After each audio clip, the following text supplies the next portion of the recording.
ঘটনা ঘটেছিল মেঘনা রিভারের এক নির্জন ঘাটে।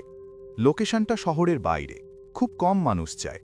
দিনে সবকিছু স্বাভাবিক, কিন্তু রাতে জায়গাটা একদম বদলে যায়। 2022 সালের শীতকাল, রাত তখন প্রায় 12:45। নাইম নামের এক ছেলে বন্ধুর বাসা থেকে ফিরছিল। তার বাড়ি নদীর ওপারে, শেষ নৌকাটা ধরতেই হবে। ঘাটে পৌঁছে সে দেখল চারদিকে কুয়াশা, কেউ নেই, শুধু দূরে একটা পুরনো কাঠের নৌকা বাঁধা। নাইম একটু অবাক হল, কারণ সাধারণত এই সময় মাঝি থাকে, কিন্তু আজকে কেউ নেই। সে ডাকল, মাঝি ভাই, যাবেন? কোনো উত্তর নেই। হঠাৎ নৌকার ভেতর থেকে ধীরে একটা কণ্ঠ শোনা গেল, ওপারে যাবা? নাইম থমকে গেল। কণ্ঠটা অদ্ভুত ঠান্ডা। সে বলল, হ্যাঁ, যাব।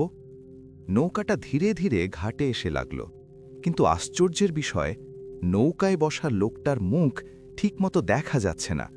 চুলে ঢাকা, মাথা নিচু। নাইম একটু দ্বিধা করল, কিন্তু অন্য কোনো উপায় নেই। সে নৌকায় উঠে বসল। নৌকা ধীরে ধীরে চলতে শুরু করল। চারদিকে শুধু কুয়াশা আর পানি। কিছুক্ষণ পর নাইম বুঝতে পারল কিছু একটা ঠিক নেই, কারণ নৌকাটা সোজা যাচ্ছে না, বারবার একই জায়গায় ঘুরছে। সে মাঝিকে বলল, ভাই, কতক্ষণ লাগবে? কোনো উত্তর নেই।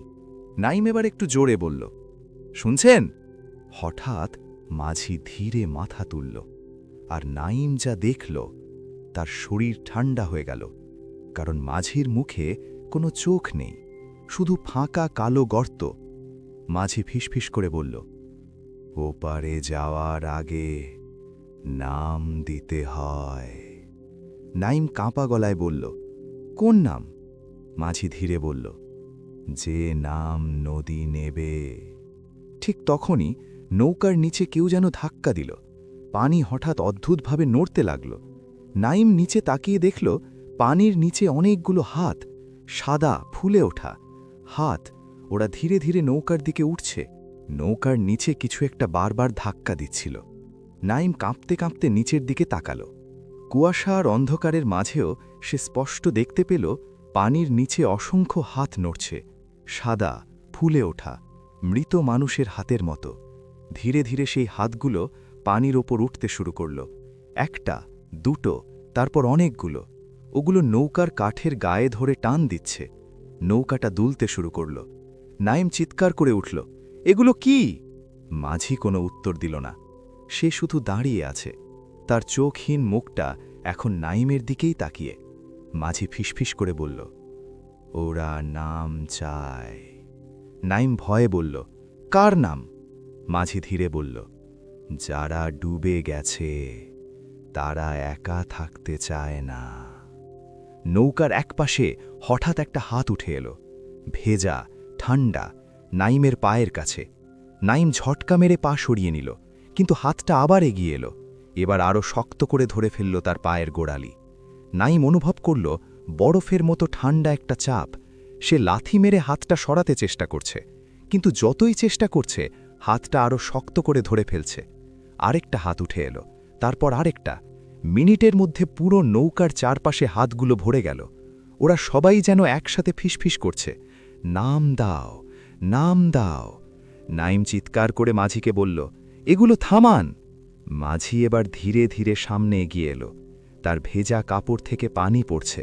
সে নাইমের একদম কাছে এসে দাঁড়াল। তার মুখে এখনো কোনো চোখ নেই, কিন্তু সে যেন তাকিয়ে আছে। সে বলল, নদী সব সময় কিছু নেয় আর কিছু ছেড়ে দেয়। নাইম কাঁপতে কাঁপতে বলল, আমি কি করব? মাঝি খুব ধীরে ফিসফিস করে বলল, একটা নাম বলো, তাহলেই ওরা ছেড়ে দেবে। নাইম থমকে গেল। কোন নাম? মাঝি বলল, যে নাম তুমি দিতে পারো, যাকে নদী নিতে পারে। ঠিক তখনই নিচের হাতগুলো আরও জোরে টানতে শুরু করল। একটা হাত তার পা থেকে উঠে হাঁটুর দিকে চলে গেছে, আরেকটা হাত তার জামা ধরে টানছে। নাইম বুঝতে পারল, আর কয়েক সেকেন্ড, তাহলেই সে পানির নিচে চলে যাবে। তার মাথায় হঠাৎ একটা চিন্তা এলো। সে চিৎকার করে একটা নাম বলল, রাকিব। এক মুহূর্তের জন্য সব কিছু থেমে গেল।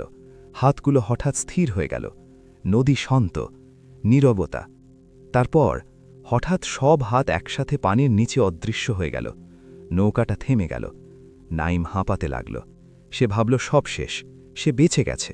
কিন্তু ঠিক তখনই মাঝি ধীরে বলল, তুমি একটা নাম দিয়েছ, এখন নদী তাকে খুঁজে নেবে। নাইমের বুক কেঁপে উঠল। সে কাঁপা গলায় বলল, মানে? মাঝি এবার একটু হাসল, একটা ঠান্ডা ভয়ঙ্কর হাসি। সে বলল, আজ তুমি বেঁচে গেছ, কিন্তু যার নাম বলেছ সে আজ রাতেই এই নদীর দিকে আসবে। ঠিক তখনই দূরে ঘাটের আলো দেখা গেল। নৌকাটা ধীরে ধীরে সেদিকে এগোতে লাগল। নাইম বুঝতে পারছিল এই রাত এখানেই শেষ নয়। নৌকাটা ধীরে ধীরে ঘাটের দিকে এগোচ্ছিল। দূরে কুয়াশার ভেতর ক্ষীণ আলো। নাইমের বুক এখনও ধড়ফড় করছে। সে বারবার মনে মনে একটা কথাই ভাবছে, আমি কেন ওই নামটা বললাম? রাকিব? ওটা তার বন্ধুর নাম, শৈশবের বন্ধু, যে আজও বেঁচে আছে, সুস্থ আছে। নৌকা ঘাটে লাগতেই মাঝি ধীরে বলল, নামো। নাইম এক মুহূর্ত দেরি করল না। সে দ্রুত নেমে পড়ল। পেছনে তাকাতে সাহস হল না, কিন্তু নামার ঠিক আগে সে একবার ঘুরে তাকাল। নৌকাটা নেই। পুরো ঘাট ফাঁকা, কোনো মাঝি নেই, কিছুই নেই, যেন কিছুই ঘটেনি। নাইম দৌড়ে বাড়ি চলে গেল। সেই রাতে সে ঘুমাতে পারেনি। বারবার মনে হচ্ছিল কেউ যেন তাকে দেখছে। রাত প্রায় 2:10। হঠাৎ তার ফোন বেজে উঠল। স্ক্রিনে নাম ভেসে উঠল, রাকিব কলিং। নাইমের হাত কেঁপে উঠল। সে ধীরে কলটা রিসিভ করল। হ্যালো? ওপাশে কিছুক্ষণ নীরবতা, তারপর একটা কাঁপা গলা, নাইম, তুই কোথায়? নাইম বলল, বাড়িতে। কেন? রাকিব বলল, আমি আমি নদীর ঘাটে দাঁড়িয়ে আছি। নাইমের বুক থেমে গেল। কি? তুই ওখানে কেন? রাকিব কাঁপা গলায় বলল, আমি জানি না, আমি বাসায় ছিলাম। হঠাৎ মনে হলো কেউ আমাকে ডাকছে। আমি বের হয়ে আসছি, আর এখন এখানে। ঠিক তখন ফোনের ওপাশে শোনা গেল পানির শব্দ আর একটা ফিসফিস, নাম দাও। রাকিব হঠাৎ চিৎকার করে উঠল, নাইম, এখানে একটা নৌকা। লাইন কেটে গেল। নাইম ফোন হাতে জমে গেল। সে বুঝে গেল যা শুরু হয়েছে সেটা এখন আর থামবে না। নাইম আর দেরি করল না। সে দৌড়ে বের হয়ে গেল। রাত তখন 2:20। রাস্তা ফাঁকা, শুধু ঠান্ডা বাতাস। সে যত দ্রুত পারে নদীর ঘাটের দিকে ছুটতে লাগল। ঘাটে পৌঁছে সে থেমে গেল। চারদিকে ঘন কুয়াশা, একই দৃশ্য যেটা সে কিছুক্ষণ আগে দেখেছিল। আর সামনে সেই একই নৌকা ধীরে ধীরে পানির ওপর দুলছে। নাইম চিৎকার করে উঠল, রাকিব! কোনো উত্তর নেই, শুধু পানির শব্দ। সে একটু এগিয়ে গেল, নৌকার ভেতরে তাকাল। তার শরীর জমে গেল। নৌকার ভেতরে বসে আছে রাকিব, মাথা নিচু, চুপচাপ। নাইম বলল, রাকিব, তুই ঠিক আছিস? রাকিব ধীরে মাথা তুলল, আর নাইম যা দেখল তার শ্বাস বন্ধ হয়ে গেল। রাকিবের চোখ নেই, ঠিক সেই মাঝির মতো, ফাঁকা কালো গর্ত।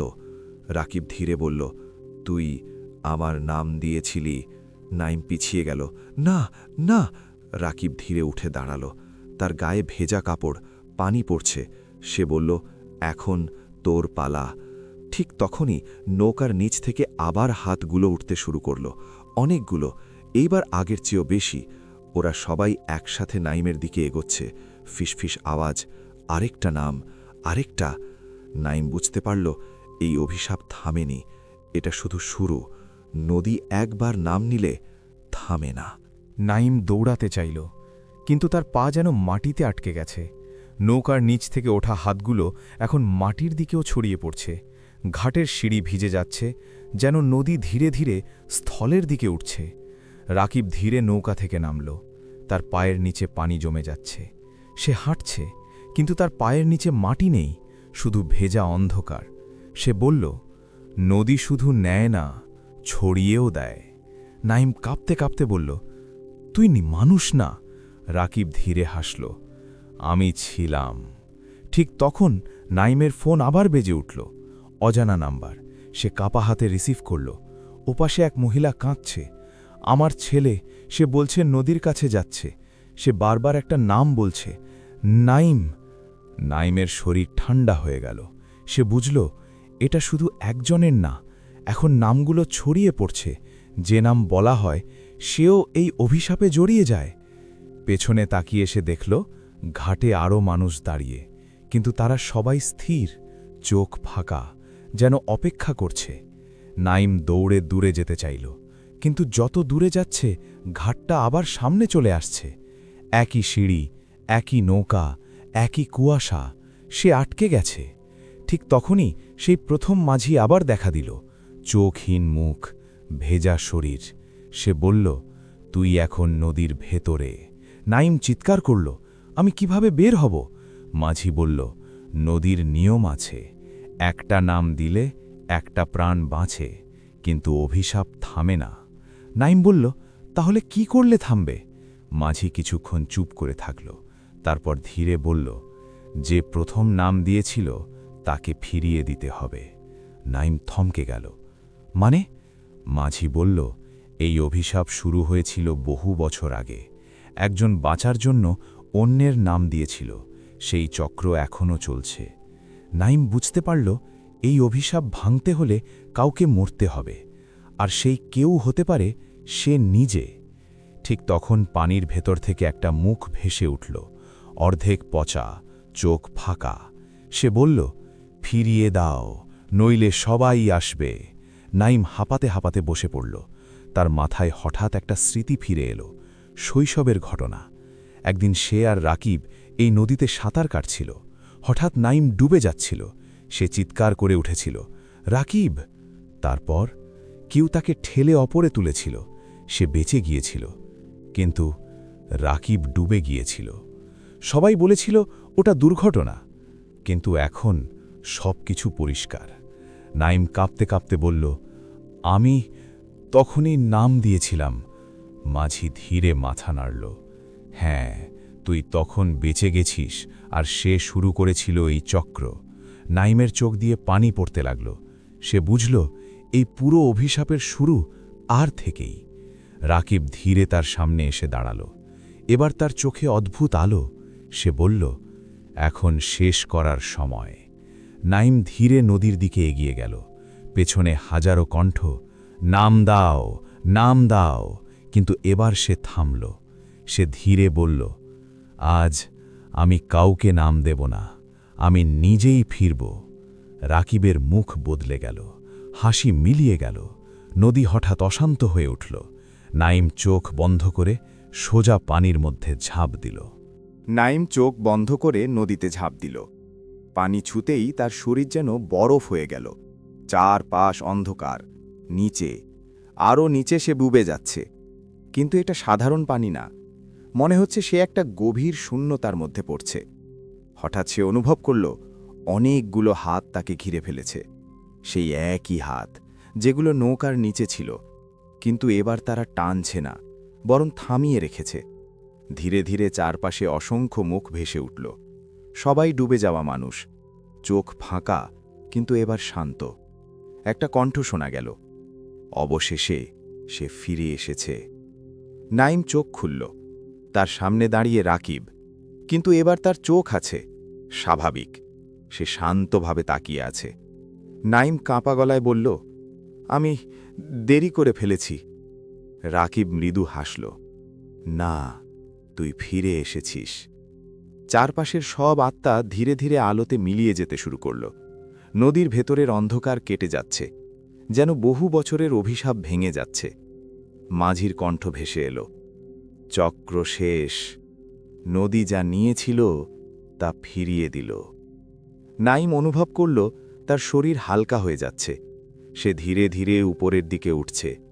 পানি কেটে আলো আসছে। ঘাটের পাশে কয়েকজন জেলে দাঁড়িয়ে।